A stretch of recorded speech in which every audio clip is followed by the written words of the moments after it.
01 का मतलब बिल्कुल शून्य से आज की हम लोग शुरुआत करेंगे। और ग्रामीण विकास, जो ग्राम समाज विकास आपके सिलेबस का मुख्य हिस्सा है, इसकी श्रृंखला में एक एक क्रम पर हम लोग अभ्यास श्रृंखला और उसकी व्याख्यात्मक कक्षाओं के साथ आगे की ओर बढ़ेंगे। तो आइए, आप सभी लोगों को सबसे पहले सुप्रभात, आप सभी लोगों को वेरी वेरी गुड मॉर्निंग। आइए शुरुआत करते हैं और लेकर के चलते हैं आज के इस क्लास में आपको महत्वपूर्ण ढंग से आगे की ओर। तो चलिए, मैक्सिमम का कमेंट भी आने लगा है। आप सभी लोगों को वेरी वेरी गुड मॉर्निंग, आप सभी लोगों को सुप्रभात। चलिए आइए स्टार्ट करते हैं आज के सेशन का। तो देखिए, यहां पर अगर मैं आपसे क्वेश्चन नंबर 1 की बात करूं तो देखेंगे क्वेश्चन नंबर 1 क्या कह रहा है, पढ़ेंगे। देखिए, एकदम बिल्कुल सरल ढंग से धीरे धीरे तब आगे कठिन प्रश्नों की ओर आगे की ओर बढ़ना है। देखिए, कह रहा कि गेहूं की खेती के लिए कौन से उर्वरक का आप उपयोग करेंगे। कह रहा कि नाइट्रोजन का प्रयोग करेंगे, पोटेशियम का करेंगे, तांबा का करेंगे और लोहे का करेंगे। तो देखिए, एक बात को आपको याद रखना है कि गेहूं की फसल के लिए जो प्रमुख रूप से आवश्यक होता है, वो जो सामान्यतः, मतलब एक तरीके से आप कह सकते हैं कि जो सामान्य आवश्यकता होती है, एक तो ये आप कहेंगे कि इसकी सामान्य आवश्यकता क्या होती है। तो जब सामान्य आवश्यकता की बात करेंगे तो सामान्य आवश्यकता में आएगा आपका क्या, ह्यूमस। सामान्य आवश्यकता में क्या आता है, ह्यूमस। और ह्यूमस आप किसको बोलते हैं, तो याद रखिएगा, ह्यूमस आप सड़ी गली खाद को बोलते हैं। और इसी सड़ी गली जो खाद होता है, इसको आप याद रखिएगा, इसको आप जैविक उर्वरक भी बोलते हैं। इसको और आप किसके नाम से जानते हैं, तो आप इसको जैविक उर्वरक बोलते हैं। जैसे आपके गांव में गोबर वाली घास होती है, सड़ी जो खाद होती है, इसके अलावा अन्य जैसे नीम वगैरह की पत्तियां, इन सबको आपने सड़ा दिया, ये सामान्य तरीके से होते हैं। लेकिन अगर किसी भी मृदा में नाइट्रोजन का अभाव है, अगर यदि किसी मृदा में नाइट्रोजन आप उपयुक्त मात्रा में उपलब्ध कराते हैं, तो निश्चित तौर पर गेहूं का पैदावार वहां पर क्या हो जाता है, सर्वाधिक हो जाता है। और याद रखिएगा, पेड़ पौधे सीधे वायुमंडल से नाइट्रोजन नहीं ग्रहण करते हैं, बल्कि स्थिरीकरण किए गए नाइट्रेट का प्रयोग करते हैं। तो इसको याद रखिएगा कि सबसे ज्यादा जो महत्वपूर्ण आवश्यक पोषक तत्व है, क्योंकि यह सामान्य है और इसकी आवश्यकता गेहूं के पौधों को क्या मिलती है, विशेष रूप से मिलती है। तो याद करिए, आप गेहूं के खेतों में बुआई करते समय डाई खाद का प्रयोग किया जाता है। और वो जो डाई आप डालते हैं, उसमें नाइट्रोजन की प्रचुर मात्रा होती है। तो इसको याद रखिएगा कि ये आपका क्या होगा, नाइट्रोजन। और आप में से मैक्सिमम ने इसका जवाब भी क्या दिया है, तो आप में से मैक्सिमम ने इसका जवाब भी दिया है, हाँ बिल्कुल, ए मैक्सिमम ने ए जवाब दिया है। तो चलिए, हाँ, तो ये आपका हो गया प्रश्न नंबर 1 का राइट जवाब, ऑप्शन नंबर ए। आइए क्वेश्चन नंबर 2 के क्रम पर चलते हैं। कह रहा निम्नलिखित में से कौन सा सुमेलित नहीं है। कह रहा नील हरित शैवाल, कह रहा कि क्या ये धान के खेतों में नहीं पाए जाते हैं। कह रहा राइजोबियम लेग्यूमिनेरस, ये मटर में नहीं पाए जाते हैं। कह रहा एजोटोबैक्टर, ये कह रहा कि गेहूं के खेतों में नहीं पाए जाते हैं। और कह रहा एजोला, और ये कह रहा कि क्या मक्का के खेतों में नहीं पाए जाते हैं। आप में से मैक्सिमम का जवाब आना चाहिए, और सभी लोग कमेंट करेंगे। और देखिए, इसको बिल्कुल सरलता के साथ, बिल्कुल एकदम सरलता और सहजता के साथ आगे बढ़ते हुए चलेंगे। तो देखिए, जब हम बात करते हैं नील हरी शैवाल की, तो आप ध्यान दीजिए, धान के खेतों में आप जब सिंचाई करते हैं, सिंचाई का मतलब जब धान की, आप सबसे पहले ऐसे समझिए कि जब धान को उखाड़ करके उसका जो छोटा छोटा पौधा होता है, उसके माध्यम से जब आप रोपाई करते हैं, तो आप याद करिए, रोपाई हमेशा ऐसे खेतों में की जाती है जहां पानी भरा हुआ होता है, या सामान्य रूप से जहां पर पानी पाया जाता है। और हम उसके बाद से यह प्रयास करते हैं कि उस खेत में सामान्यतः पानी भरा ही रहे और उसके साथ ही साथ हम गोबर इत्यादि ये सारी चीजें डालते हैं, और वो जब सड़ती है तो सड़ने के बाद हरी काई का निर्माण करती है, और यही हरी काई जो होती है इसको हम लोग बोलते हैं नील हरित शैवाल, और ये सामान्यतः धान के खेतों में पाया जाता है।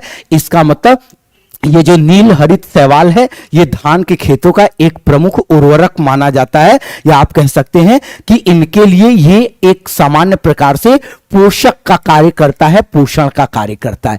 तो इसका मतलब ए सही है, और हम लोगों को सुमेलित नहीं है चाहिए। तो बी में आएंगे, कह रहा राइजोबियम लेगुमिनेरस। तो इसको याद रखिएगा कि ये सबसे पहले क्या है, तो याद रखिएगा यह सामान्य रूप से एक क्या है, जीवाणु। और इस प्रकार के जीवाणु कहां पर पाए जाते हैं, जैसे अगर आप अभी यूपी टेट का एग्जाम दिए होंगे तो आपको पता होगा, पूछा हुआ था कि जो राइजोबियम जीवाणु है ये सामान्यतः कहां सरवाइव करते हैं, या नाइट्रोजन स्थिरीकरण करने वाले जीवाणु कहां सरवाइव करते हैं। तो इसके लिए याद रखिएगा कि ये सबसे ज्यादा दलहनी, कहां, तो ये सबसे ज्यादा दलहनी फसलों की जड़ों, दलहनी फसलों की जड़ों में ये सरवाइव करते हैं, ये आप याद रखिएगा। तो दलहनी फसलों की जड़ों में सरवाइव करते हैं। मटर हो गया, चना हो गया, अरहर हो गया, ये जो दलहनी फसलें होती है, मूंग हो गया, उतैले हो गए, तो ये ऐसी फसलें हैं जहां पर नाइट्रोजन स्थिरीकरण करने वाले जीवाणु सबसे ज्यादा क्रियाशील होते हैं। इसका मतलब मटर के पौधे में होते हैं, मतलब इनकी जड़ों में होते हैं, और ये स्टेटमेंट सही है। जब हम एजोटोबैक्टर की बात करते हैं तो एजोटोबैक्टर भी एक प्रकार का क्या है, तो ये भी एक प्रकार का जीवाणु है, एक प्रकार का बैक्टीरिया है, लेकिन ये नाइट्रोजन स्थिरीकरण करने वाला एक स्वतंत्र बैक्टीरिया है। इसके लिए दलहनी फसलों की जड़ों की आवश्यकता नहीं होती है। जैसे राइजोबियम को दलहनी फसलों की जड़ों में ये सबसे ज्यादा सरवाइव करते हैं, लेकिन एजोटोबैक्टर ये एक स्वतंत्र जीवाणु है जो सामान्यतः किसी भी फसलों की जड़ों में सरवाइव करता है, और ये गेहूं के फसलों में भी अच्छा सरवाइव कर लेता है। इसका मतलब ये भी ऑप्शन आपके क्या है, सही है। मैक्सिमम का जवाब आ भी रहा है, तो ये भी आपके लिए क्या है, सही है। अब आया एजोला, तो ये याद रखिएगा कि एजोला मक्का के खेतों में नहीं, बल्कि एजोला या एनीमिबिया है, जो ये सभी चीजें सामान्यतः धान के खेत का उपयुक्त पोषक होता है, न कि मक्का का। इसका मतलब डी गलत था और डी गलत है, तो प्रश्न नंबर 2 का राइट जवाब क्या होगा, प्रश्न नंबर 2 का राइट जवाब होगा ऑप्शन नंबर डी। बोले क्लियर हो गया, क्लियर हो रहा, अच्छे से क्लियर हो रहा है, एक बार कमेंट करते चले जाइए। देखिए ये ऐसे काम नहीं चलेगा, आप सबसे पहले अच्छे से कमेंट करिए, और जब आप अच्छे से कमेंट करेंगे तो ये चीजें आपको और मतलब क्या होगा, एक्सप्लेनेशन आपको बेहतर ढंग से आपके मस्तिष्क में बैठता चला जाएगा। बिल्कुल। आइए नेक्स्ट क्वेश्चन नंबर 3 के क्रम पर चलते हैं। देखेंगे क्वेश्चन नंबर 3 क्या कह रहा है, कह रहा है पृथ्वी के उत्तरी गोलार्ध में सुई का उत्तरी सिरा झुका हुआ होता है। अब देखिए कह रहा ऊपर की ओर क्षैतिज की ओर रहता है, नीचे की ओर रहता है, और इनमें से कोई नहीं। देखिए ये पीछे आपके ग्रामीण विकास में आया हुआ है, मतलब ये प्रीवियस ईयर का प्रश्न है। और इस तरीके से जैसे ये देखिए, ये हमने माना कि ये पृथ्वी है आपकी, तो आप इसको क्या बोलोगे, आप इसको बोलोगे उत्तरी गोलार्ध। आप इसको क्या बोलोगे, आप इसको बोलोगे उत्तरी गोलार्ध। और आप इसको क्या बोलोगे, तो आप इसको बोलोगे दक्षिणी गोलार्ध। मतलब वो उत्तरी गोलार्ध है और यह आपका क्या है, तो आप इसको बोलोगे ये दक्षिणी गोलार्ध है। अब अगर मैं दिशाओं का विभाजन करूं तो ये कहता है पूर्व की ओर, ये कहता है पश्चिम की ओर, ये इशारा करता है उत्तर की ओर, और ये इशारा करता है किधर की ओर, दक्षिण की ओर। अब प्रश्न पढ़िए एक्सप्लेनेशन के साथ, और अब आप फट से जवाब दे दोगे। कह रहा पृथ्वी के उत्तरी गोलार्ध में सुई का उत्तरी सिरा किधर की ओर झुका होता है। जैसे हमने माना कि मैंने कंपास ले लिया, तो कंपास में इधर ईस्ट होगा, इधर वेस्ट होगा, इधर नॉर्थ होगा और इधर साउथ होगा। और अगर कंपास का ये केंद्र बिंदु है और पूछ रहा उत्तरी सिरा झुका हुआ होगा, तो ये देखिए किधर की ओर झुका हुआ होगा, तो उत्तरी मतलब उत्तरी सिरा झुका हुआ होगा। तो उत्तरी सिरा जो आपका झुकेगा, अब देखिए आप एक सामान्य तरीके से ऐसे कर देंगे, लेकिन उत्तरी सिरा जब भी झुकेगा, देखिए कंपास में ये ऊपर की ओर गया है, लेकिन उत्तरी सिरा जब झुकेगा तो निश्चित तौर पर ये उत्तरी सिरा झुकाव किधर की ओर लेगा, तो उत्तरी सिरा झुकाव नीचे की ओर लेगा। देखिए प्रश्न बहुत घुमा करके पूछा है, आप जवाब ऊपर की ओर लगा देंगे और ये जवाब गलत हो जाएगा। देखिए हाँ, मैं आप में से मैक्सिमम का कमेंट भी आ रहा है, लेकिन अगर आप जहां इसका उत्तर की ओर लगाए तहां आप सॉरी ऊपर की ओर लगाए तहां आपका जवाब गलत भी हो जाएगा। देखिए इसको समझिएगा, ये क्या कह रहा है कि यहां पर ये हमेशा ऊपर की ओर होगा। अब कह रहा उत्तरी सिरा झुका होगा, तो निश्चित तौर पर उत्तरी सिरा ये है, और जब आप इधर से झुकाव लेंगे तो ये किधर की ओर झुका होगा, नीचे की ओर झुका होगा। इसलिए इसका राइट जवाब क्या होगा, तो आप बताओगे इसका राइट जवाब होगा ऑप्शन नंबर सी। चलिए क्लियर हुआ। आइए अगले क्रम पर चलते हैं और लेते हैं सेशन का क्वेश्चन नंबर 4। कह रहा भूमि का उपयोग करने के एवज में किसानों से वसूल किया जाने वाला टैक्स कौन सा है, तो कह रहा कि लगान है। एक मिनट, यहां पर कुछ चीजें नहीं दिख रही हैं, मैं इसको थोड़ा इधर कर देता हूं। हाँ अब देखिएगा, कह रहा कि भूमि का उपयोग करने के एवज में किसानों से वसूल किया जाने वाला टैक्स कौन सा है। कह रहा लगान है, कह रहा विक्रय कर है, आयकर है और कह रहा उपकर है। तो देखिए भूमि का उपयोग जो किसानों के द्वारा किया जाता है और उस पे जो टैक्स लगाए जाते हैं, वह सामान्य रूप से जो लगाया जाता था ग्रामीण परिवेश में, वो किसके माध्यम से लगाया जाता था, तो सिंचाई। और सिंचाई में कैसी सिंचाई, या तो आप नहरों के माध्यम से सिंचाई कर रहे हो जो सरकार के द्वारा जो सामान्य रूप से उपलब्ध कराई जाती है, या आप सरकारी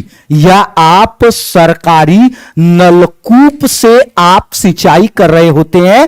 तो अगर आप जैसे किसी भी सरकारी माध्यम, एक शब्दों में मैं यहां पर कह सकता हूं कि आप सरकारी माध्यम से सिंचाई कर रहे हैं, तो सरकारी माध्यम से आपके द्वारा जो सिंचाई की जा रही है, इसके लिए किया जाता है क्या, तो इसके लिए किया जाता है पड़ताल। एक शब्द का प्रयोग किया जाता है, याद रखिएगा, और वो शब्द है क्या, पड़ताल। और पड़ताल का कार्य करता कौन है, तो याद रखिएगा पड़ताल का कार्य किया जाता है लेखपाल के द्वारा। पड़ताल क्या होता है, खेतों पर जाकर के उसमें सिंचाई, उसकी जो वाजिब जो चीजें हैं उसका अवलोकन करना, और यह कार्य कौन करता है, लेखपाल करता है। और लेखपाल जब कर या टैक्स को जब वो लगा देता है, तो उसका एक वसूली भाई होता है। लेखपाल का एक वसूली भाई होता है। आप एक सामान्य तरीके से याद रखिएगा, इसका एक वसूली भाई होता है और वसूली भाई को बोला जाता है अमीन। तो देखिए इससे मैंने कई प्रश्न को घुमा दिया। कई प्रश्न आपके कैसे हो गए, देखिए ध्यान दीजिएगा। अगर आपसे जैसे इसी में कहे कि भूमि के उपयोग के संदर्भ में टैक्स लगाने का कार्य या कर लगाने का कार्य कौन करता है, तो आपका जवाब होगा कि वो करता है लेखपाल। भूमि का उपयोग हुआ है कि नहीं, यह ज्ञात करने के लिए लेखपाल के द्वारा क्या किया जाता है, तो आप बताओगे पड़ताल। भूमि पर टैक्स लगाने के लिए, भूमि उपयोग पर, फसलों की बुआई पर, फसलों के उत्पादन पर टैक्स लगाने के लिए लेखपाल के द्वारा कौन सी क्रिया संपादित की जाती है, तो आप बोलोगे पड़ताल। फिर कहता है कि लेखपाल या ऐसे कहे कि भूमि या किसानों से टैक्स वसूलने का काम कौन करता है, तो उसका वसूली भाई करता है, जिसको हम लोग बोलते हैं अमीन। तो बोलिए अच्छे से क्लियर हुआ, यहां तक अच्छे से क्लियर हुआ। तो अब पूछा है कि भूमि उपयोग के एवज में, तो आप याद रखिएगा वर्तमान समय में आप कर बोलते हैं, जिसको आप जानते हैं प्राचीन समय से आप इसको लगान बोलते चले आते थे। तो इसको याद रखिएगा। प्रश्न नंबर 4 का राइट जवाब क्या होगा, प्रश्न नंबर 4 का राइट जवाब होगा ऑप्शन नंबर ए। क्लियर हो गया। अच्छा, घूस दे देते थे तो मान जाता था, कोई कह रहे हैं। अच्छा चलिए कोई बात नहीं। आइए प्रश्न नंबर 5 के क्रम पर चलते हैं। कह रहा जोत बही में पृष्ठों की संख्या कितनी होती है, तो आपको बताना है। जैसे हमने पिछले क्लास में खतौनी और खसरा की मैंने बात किया था, आपको याद होगा 22 और 13 की मैंने बात किया था। अभी कह रहा जोतबही में पृष्ठों की संख्या कितनी होती है, 4 होती है, 8 होती है, 16 होती है, और ऑप्शन नंबर डी कह रहा है कि क्या 20 होती है। तो देखिए जब हम जोतबही की बात करते हैं तो जोतबही क्या होता है, ये किसान, याद रखेगा क्या होता है, तो इसको याद रखेगा कि किसान के जोत का, या और सरल शब्दों में अगर मैं इसको लिखूं तो किसान के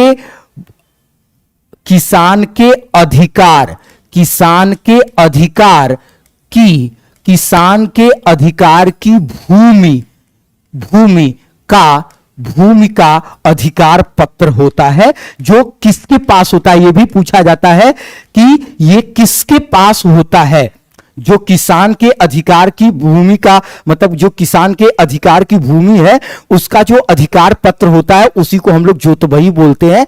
ये एक प्रकार से रिकॉर्ड मैनुअल होता है जो हमारे पास होता है। जब मैं किसी खेत की रजिस्ट्री कराऊंगा तो जो हमारी कृषि योग्य भूमि होगी उसका एक हमको दस्तावेज मिलता है जो कुछ पन्नों का होता है। तो अब देखिए ये किसके पास रहता है, आपके प्रीवियस ईयर में पूछा हुआ है, तो इसको याद रखिएगा कि यह सामान्य रूप से किसके पास रहता है, तो यह सामान्य रूप से किसान के पास होता है। किसके पास होता है, तो यह सामान्य रूप से किसान के पास होता है। इसमें होता क्या क्या है, तो इसमें आपको लिखा होगा भारत, फिर उत्तर प्रदेश, फिर आपका जिला, फिर आपके जिले के बाद आपका तहसील, फिर आपके तहसील के बाद इसमें लिखा होगा आपका ग्राम पंचायत, और सॉरी ग्राम सभा लिखा होगा, फिर ग्राम सभा के बाद आपका कस्बा लिखा होगा, और कस्बा में आपके, याद रखिएगा कस्बा, और कस्बा में आपके खेत का नंबर लिखा होगा, और इसके बाद ये सारी चीजें आपका विवरण मुहैया कराएंगे। जैसे यदि कोई आपका जोतबही खोलेगा, जोतबही देखेगा, तो वो ये पता कर लेगा कि आपका खेत कितना है, और मतलब उस पे ये मात्रा लिखी होती है, उसका नंबर लिखा होता है, पूरा जो मौजा बोलते हैं, मौजा का अधिकार बोला जाता है। ग्रामीण विकास की भाषा में आप जिसको मौजा बोलते हैं उसको आप अपने सामान्य बोलचाल की भाषा में अधिकार बोलते हैं। तो ये चीजें होती है, और इसमें सामान्य रूप से 16 पेज होते हैं, इसको याद रखिएगा। तो प्रश्न नंबर 5 का राइट जवाब क्या होगा, प्रश्न नंबर 5 का राइट जवाब होगा ऑप्शन नंबर सी। आइए अगले क्रम पर चलते हैं और लेते हैं प्रश्न नंबर, चलिए 6। कह रहा लेखपाल खसरा तैयार करके अगले होगा, यहां केवल गले लिखा है। देखिए एक शब्द हटने और आने से कितना अंतर होता है, अशब्द हट गया तो गले हो गया था, ये याद रखिएगा अगले लिखा था मैंने क्वेश्चन में, अगले शब्द दिया कि अगले वर्ष जमा कर देता है कहां। तो देखिए हमने वही बताया ना कि जो लेखपाल के द्वारा पड़ताल किया जाता है, तो पड़ताल जिस दस्तावेज पर, याद रखिएगा पड़ताल वो जिस दस्तावेज पर करता है, पड़ताल जिस दस्तावेज पर वह करता है उसी को हम लोग सामान्य रूप से क्या बोलते हैं, तो लेखपाल के द्वारा जिस दस्तावेज पर पड़ताल किया जाता है उसको हम लोग बोलते हैं खसरा। क्या बोलते हो आप, तो इसको आप बोलते हैं खसरा। और ये खसरा का जो होता है ये वार्षिक, याद रखिएगा इसमें किसान के फसल का वार्षिक विवरण होता है, और जब एक वर्ष बीत जाता है तो ये मैनुअल जमा होता है, ये इनकी दस्तावेज जमा होती है और लेखपाल को फिर से नया मिलती है। तो कह रहा गांव के प्रधान के पास ये जमा होगा, रजिस्ट्रार कानूनगो के पास होगा, तहसीलदार के पास होगा, और ऑप्शन नंबर डी कह रहा है जिला कृषि अधिकारी के पास होगा। देखिए आप में से मैक्सिमम का जवाब क्या आया है, तो आप में से मैक्सिमम का जवाब 6 के लिए कुछ लोग का, अच्छा कुछ लोग का जवाब सी डी आ रहा है। चलिए याद रखिएगा ये कानूनगो के पास जमा होता है, किसके पास, रजिस्ट्रार या कानूनगो के पास जमा होता है। और कानूनगो के अंडर में जो प्रत्यक्ष अंडर में होता है वो याद रखिएगा कानूनगो के ठीक ऊपर का अधिकारी ही होता है। क्या सॉरी लेखपाल के ठीक ऊपर का अधिकारी कौन होता है, तो लेखपाल के ठीक ऊपर का अधिकारी होता है कानूनगो। तो इसको याद रखेंगे। प्रश्न नंबर 6 का राइट जवाब क्या होगा? प्रश्न नंबर 6 का, बिल्कुल। हाँ तो हाँ बिल्कुल, चलिए ठीक है, आइए आगे की ओर बढ़ते हैं। प्रश्न नंबर 7 देखिए क्या कह रहा है। कह रहा बसंत की ऋतु की फसलों की बुआई कब की जाती है? देखिए एक महत्वपूर्ण प्रश्न है कि बसंत की ऋतु की फसलों की बुआई कब की जाती है। कह रहा जून जुलाई में की जाती है, मध्य फरवरी से मध्य मार्च के मध्य की जाती है, अप्रैल मई के बीच की जाती है, और इनमें से कोई नहीं।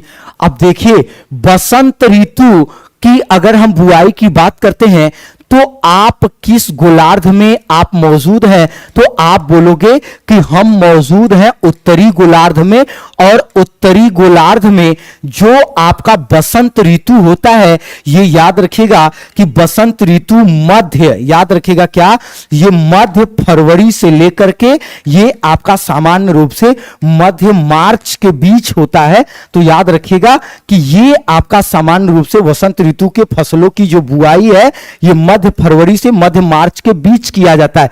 लेकिन एक बात और आपको समझना पड़ेगा कि मध्य फरवरी से मध्य मार्च के बीच हम बुआई करते हैं, या हम जो सामान्यतः इसकी बुआई मार्च के ही फर्स्ट वीक में होती है। तो इसमें कौन सी फसल आती है? तो इसको याद रखिएगा कि इसमें सामान्य रूप से जायद की फसल आती है। कौन सी फसल आती है? तो याद रखिएगा इसमें जायद की फसल आती है। और जायद की फसल आप किसको बोलोगे? तो जिसकी बुआई आपका यही मान लीजिए मार्च के फर्स्ट वीक से शुरू होती है, और जिसकी कटाई हम जून में कर लेते हैं। और इस फसलों को हम सामान्यतः क्या बोलते हैं? तो आप ग्रीष्म ऋतु की फसल बोलते हो। क्या बोलते हो? ग्रीष्म ऋतु की आप इसको फसल बोलते हो।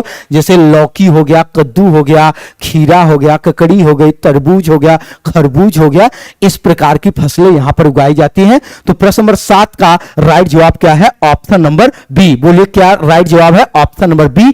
आइए आगे की ओर बढ़ेंगे और लेंगे क्वेश्चन नंबर 8। कह रहा भारत में बहुफसल कार्यक्रम कब प्रारंभ किया गया? तो देखिए बहुफसल का यहां तात्पर्य है कि एक साथ, क्या कह रहा है, एक साथ एक से अधिक फसल उगाना, एक साथ एक से अधिक, एक साथ एक से अधिक फसल उगाना, यह सामान्य रूप से बहुफसल कार्यक्रम है। और यह प्रारंभ किया गया 1977-78 में। तो इसको याद रखिएगा कि प्रश्न नंबर 8 का राइट जवाब क्या होगा? ऑप्शन नंबर बी होगा। प्रश्न नंबर 8 का राइट जवाब क्या होगा? तो आप बोलोगे प्रश्न नंबर 8 का राइट जवाब है ऑप्शन नंबर बी। ठीक है, लेकिन देखिए एक बात और याद रखिएगा, एक बात आप और याद रखेंगे। क्या याद रखेंगे? कि देखिए कार्यक्रम प्रारंभ जो, जस्ट 1 सेकेंड, देखिए एक चीज और हो सकता है आपको प्रारंभ कर दे। शुरू जो किया गया था वो 77-78 में किया गया था, लेकिन अगर आपसे पूछता कि इसकी योजना कब तैयार की गई थी, तो योजना तैयार 1967-68 में की गई थी। लेकिन ये जो प्रारंभ हुआ तो 1977-78 हो गया था। और एक साथ एक से अधिक फसल उगाना, तो आप में से मैक्सिमम का जवाब भी आया है बी। कमेंट तो पढ़ रहे हैं भाई, कमेंट पढ़ रहे हैं। विनीत भूषण जी कह रहे हैं कि सर ये रिकॉर्डेड है क्या? बिल्कुल रिकॉर्डेड नहीं है भाई, आप अच्छे से पढ़ो। और अब मैं डेली, आप याद रखिएगा, आप अब रेगुलर, मतलब आप अब 8 बजे रोज सुबह आएंगे और हम लोग महत्वपूर्ण प्रश्नों के साथ डेली प्रैक्टिस करेंगे, और एक एक चीजों को और बेहतर तरीके से हम क्लियर करते हुए आपके लिए चले जाएंगे। ठीक है, तो हाँ बिल्कुल मैं आपके कमेंट ले भी रहा हूं, और आप यहां पर इसको अच्छे से, हाँ बिल्कुल ठीक है। हाँ चलिए 1970। लेकिन अगर आपसे पूछता कि कार्यक्रम कब मतलब लाया गया था, तब आपका जवाब 67-68 होता। कह रहा ग्रामीण क्षेत्रों में शहरी सुख सुविधाएं प्रदान करना, जिसको पूरा योजना बोलते हैं, यह कह रहा किसके द्वारा प्रतिपादित किया गया है? तो ये कह रहा डॉक्टर एपीजे अब्दुल कलाम के द्वारा, अटल बिहारी वाजपेयी के द्वारा, जयप्रकाश नारायण के द्वारा, और कह रहा डॉक्टर मनमोहन सिंह के द्वारा। तो शहरी सुख सुविधाएं, तो शहरी सुख सुविधाएं प्रदान करने का मतलब यहां क्या था? तो ध्यान दीजिएगा, इंफ्रा, क्या इंफ्रा को मजबूत करना, जिससे क्या कहा गया कि जिससे कहा गया जीवन स्तर को, क्या कहा गया कि जीवन स्तर को ऊपर उठाना, क्या करना? जीवन स्तर को ऊपर उठाना। और ये जो पूरा योजना है, ये डॉक्टर एपीजे अब्दुल कलाम जी की सबसे ज्यादा इन्होंने प्रौद्योगिकी, क्या कहा इनका जो मेन स्टेटमेंट क्या था कि प्रौद्योगिकी के माध्यम से इन्होंने क्या कहा, इन्होंने कहा कि प्रौद्योगिकी के माध्यम से विकास को प्रोत्साहन देना, ये इनका प्रमुख इसके लिए ध्येय था पूरा योजना के लिए। तो ये याद रखिएगा। प्रश्न नंबर 9 का राइट जवाब होगा ऑप्शन नंबर ए। आएंगे प्रश्न नंबर 10। तेरा भूदान और ग्राम दान योजना किसके द्वारा चलाया गया था? तो ये याद रखिएगा, भूदान और ग्राम दान योजना की जब मैं बात करता हूं तो ये आपका प्रमुख रूप से विनोबा भावे के द्वारा चलाया गया था। और अगर आपसे पूछता है कि ये योजना कब से चलाया गया था तो इसको याद रखिएगा कि 1951 ईस्वी से चलाया गया था। तो प्रश्न नंबर 10 का राइट जवाब क्या होगा? ऑप्शन नंबर ए होगा। आइए प्रश्न नंबर 11 के क्रम पर चलते हैं। देखिए क्या कह रहा है, कह रहा हरित क्रांति को अमली जामा पहनाने का श्रेय निम्नलिखित में से किस कृषि वैज्ञानिक को दिया जाता है? तो याद रखिएगा, अमली जामा का मतलब प्रारंभ, क्या करना, प्रारंभ करने का श्रेय किसको दिया जाता है? तो याद रखिएगा कि आपसे यहां से दो प्रश्न पूछा जा सकता है। एक तो अमली जामा पहनाने का श्रेय जो है ये आपने दिया था अमेरिकी कृषि वैज्ञानिक को, और जिस अमेरिकी कृषि वैज्ञानिक को आपने दिया है उनका नाम क्या है? डॉक्टर नॉर्मन बोरलाग नाम है। इसके अलावा विश्व में हरित क्रांति कब शुरू हुई थी? 1960 ईस्वी में। कहां से हुई थी? तो इसको याद रखिएगा कि मैक्सिको से हुई थी। और किस फसल में सर्वाधिक वृद्धि दर्ज की गई थी वैश्विक परिदृश्य में? तो याद रखिएगा कि चावल में की गई थी। इसको आपको याद रखना है। चलिए आइए नेक्स्ट क्वेश्चन नंबर 12 के क्रम पर आते हैं। क्वेश्चन नंबर 12 क्या कह रहा है? चलिए बताइए।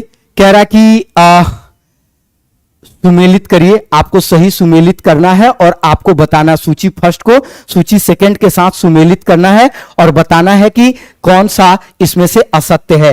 कह रहा है एक्वा कल्चर रेशम पालन को नहीं बोलते हैं, फ्लोरी कल्चर अंगूर को नहीं बोलते हैं, सेरी कल्चर पुष्प को नहीं बोलते हैं, और कह रहा वीटी कल्चर मत्स्य को नहीं बोलते हैं। तो देखिए एक्वा कल्चर ये आप मत्स्य को बोलते हैं, ये बात आप जानते हैं, एकदम सही है।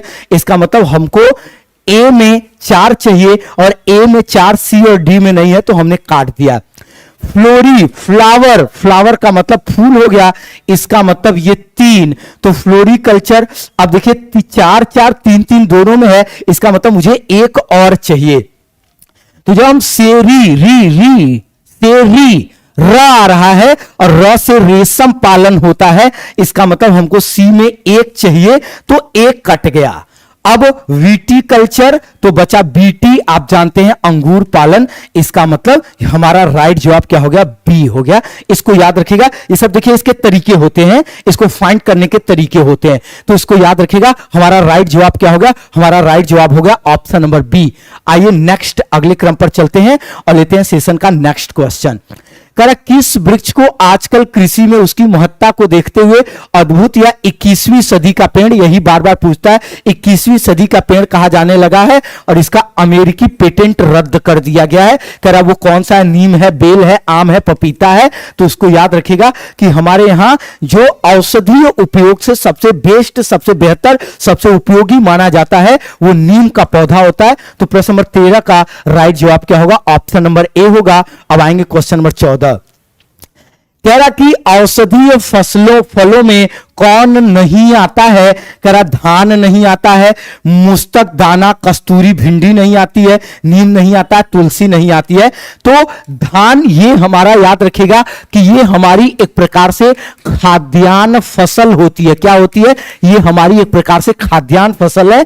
इसके बाद कस्तूरी भिंडी, नीम, तुलसी ये हमारे औषधीय गुणों से युक्त माने जाते हैं। तो हमें नहीं आता है चाहिए था, तो इसका राइट जवाब क्या होगा? तो इसको याद रखिएगा, इसका राइट जवाब होगा प्रश्न नंबर 14 का राइट जवाब होगा ऑप्शन नंबर ए। प्रश्न नंबर 15 के क्रम पर आएंगे।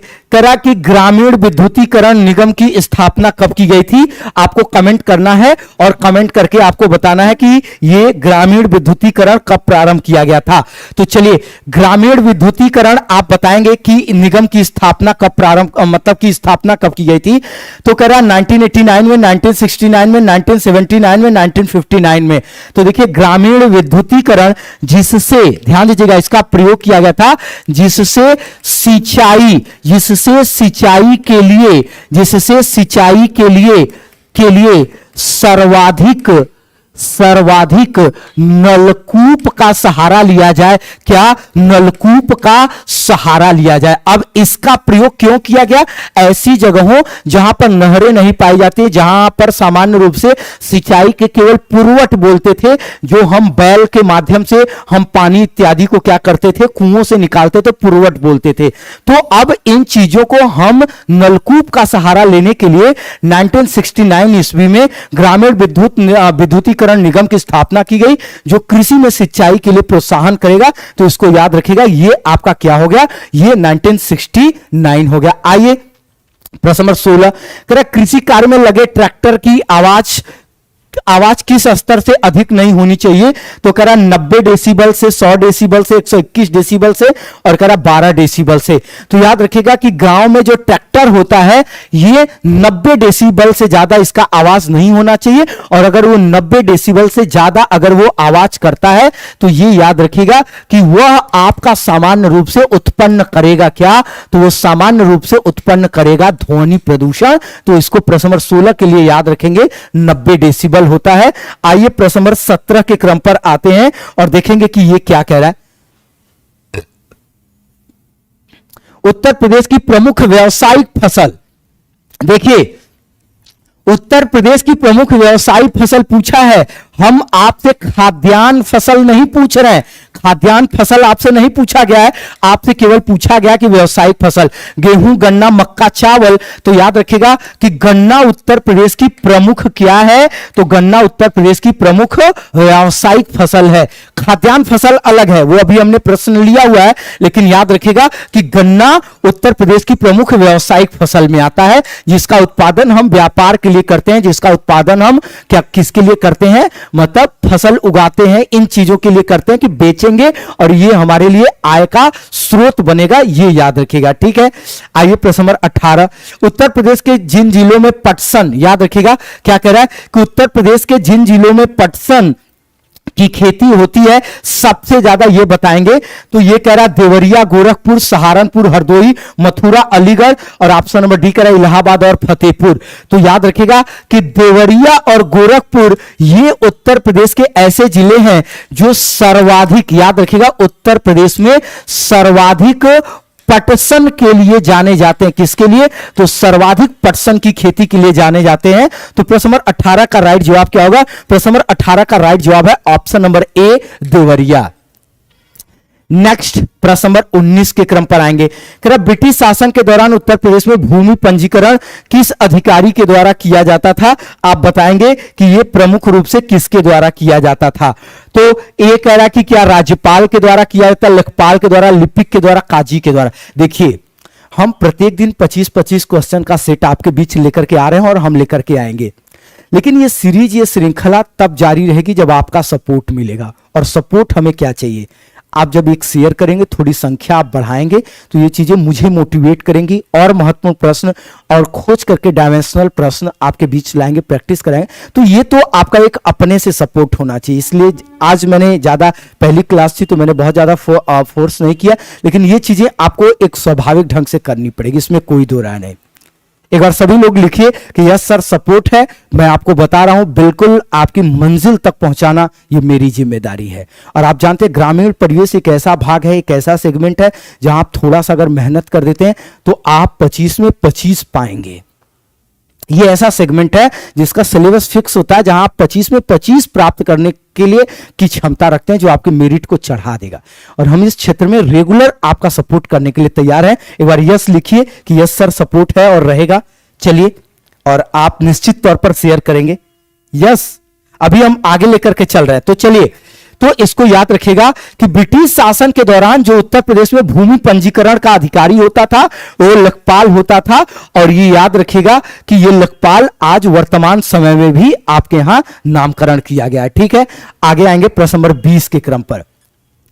अब कह रहा उत्तर प्रदेश में प्रमुख फसल है। अब हमने वहां पर आपसे बात किया था किसका, व्यावसायिक की हमने आपसे बात किया था। अब व्यावसायिक में आपने जाना था गन्ना, क्या जाना था, गन्ना। लेकिन उत्तर प्रदेश में प्रमुख फसल पूछ रहा है, और जब केवल प्रमुख पूछेगा तो हमेशा आपको याद रखना पड़ेगा क्या, खाद्यान्न। कह रहा गन्ना, गेहूं, धान, मक्का। तो याद रखिएगा कि उत्तर प्रदेश का जो प्रमुख खाद्यान्न फसल है, या जब केवल फसल की बात की जाएगी तो इसको याद रखिएगा कि वो आपका क्या होगा, गेहूं होगा। इसको याद रखेंगे। तो इस प्रश्न नंबर 20 का राइट जवाब क्या होगा, ऑप्शन नंबर बी। आएंगे प्रश्न नंबर 21 के क्रम पर।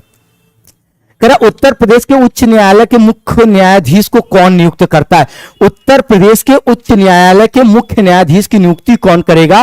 कह रहा प्रधानमंत्री करेगा, भारत का राष्ट्रपति करेगा, सर्वोच्च न्यायालय का मुख्य न्यायाधीश करेगा, और ऑप्शन नंबर डी कह रहा कि राज्यपाल करेगा। तो ये याद रखिएगा कि उच्च न्यायालय आपका वर्तमान समय में कहां पर है, तो आप सभी बताओगे कि यह आपका है प्रयागराज। और इसके अलावा अगर आपसे पूछता है कि इसका एक खंडपीठ कहां पर है, तो आप बताओगे कि इसका एक खंडपीठ कहां पर है, लखनऊ में है। एक खंडपीठ कहां पर है, लखनऊ में है। और ये जो मुख्य न्यायाधीश होंगे, ये इनको जो शपथ है वो कौन दिलाएगा, या इनकी नियुक्ति कौन दिलाएगा। तो इसको याद रखिएगा कि इनकी नियुक्ति यह आपका प्रमुख रूप से दिलाएगा कौन, तो इसको याद रखिएगा बिल्कुल। तो राज्यपाल नहीं भाई, डी राज्यपाल दे रहा है। नियुक्ति कौन करेगा, नियुक्ति पूछ रहा है, तो नियुक्ति भारत के राष्ट्रपति के द्वारा की जाती है, यह याद रखिएगा।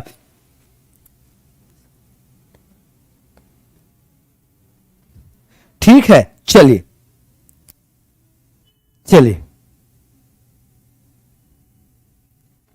ठीक है, चलिए। और आज शाम से, हाँ बिल्कुल, चलिए। और आज शाम से 01 से जो अपडेट नया सिलेबस आया है, तो चूंकि इन चीजों की प्रतीक्षा थी, तो जो अपडेट सिलेबस है उसके अनुसार अब ऐप पर आज से क्लास आपके शेड्यूल्ड है। अब आज से क्लास 01 मैं बिल्कुल एकदम नए सिरे से, शून्य से स्टार्ट करूंगा, और उसको एक एक क्रम पर आगे की ओर लेकर के चलूंगा। ठीक है,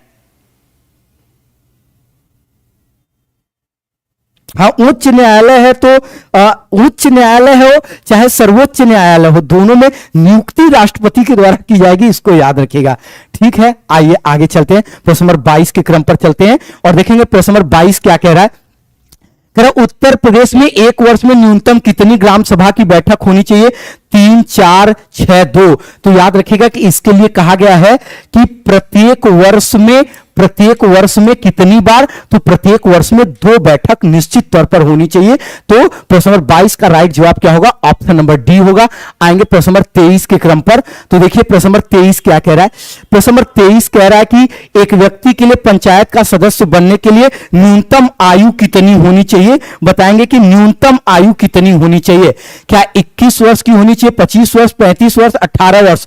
तो याद रखिएगा कि मतदान बार बार पूछता है, तो मतदान की आयु 18 वर्ष है, लेकिन आपको पंचायत का सदस्य बनने के लिए आपकी न्यूनतम आयु होनी चाहिए कितना, तो न्यूनतम आयु होनी चाहिए 21 वर्ष।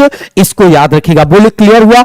आइए प्रश्न नंबर 24 के क्रम पर चलते हैं और प्रश्न नंबर 24 की बात करते हैं। तो कह रहा मिट्टी का कटाव सर्वाधिक किस प्रकार की मिट्टी में होता है, तो बलुई मिट्टी में, सिल्टी मिट्टी में, मटियारा में, उपर्युक्त सभी में।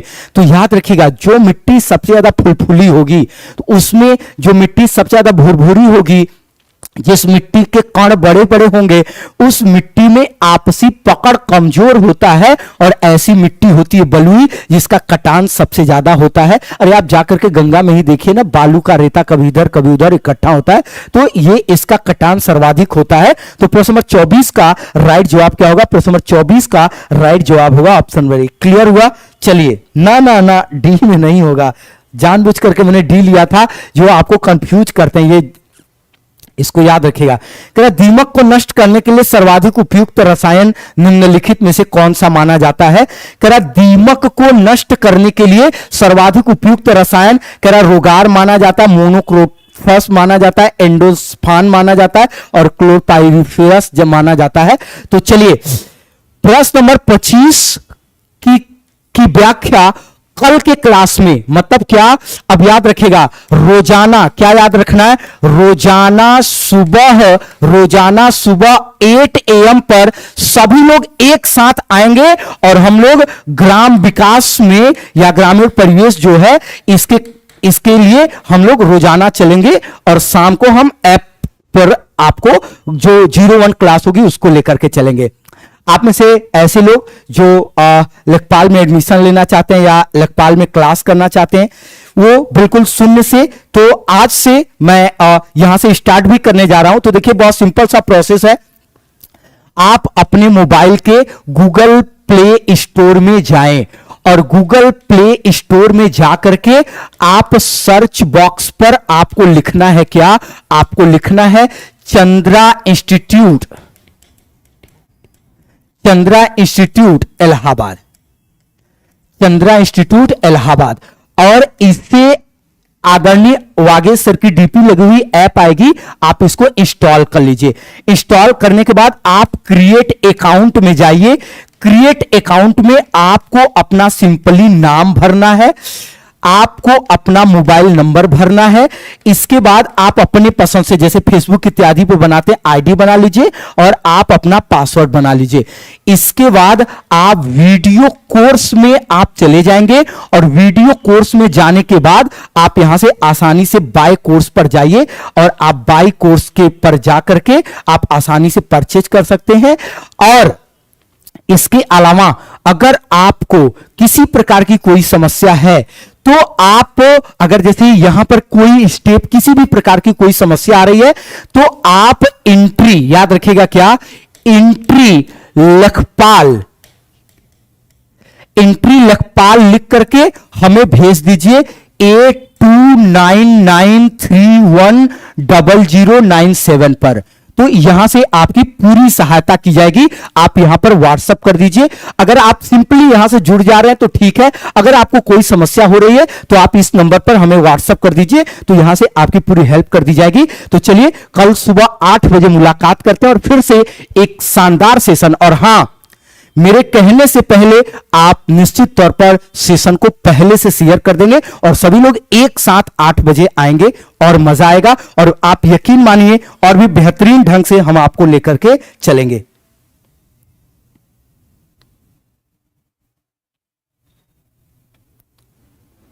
चलिए ठीक है,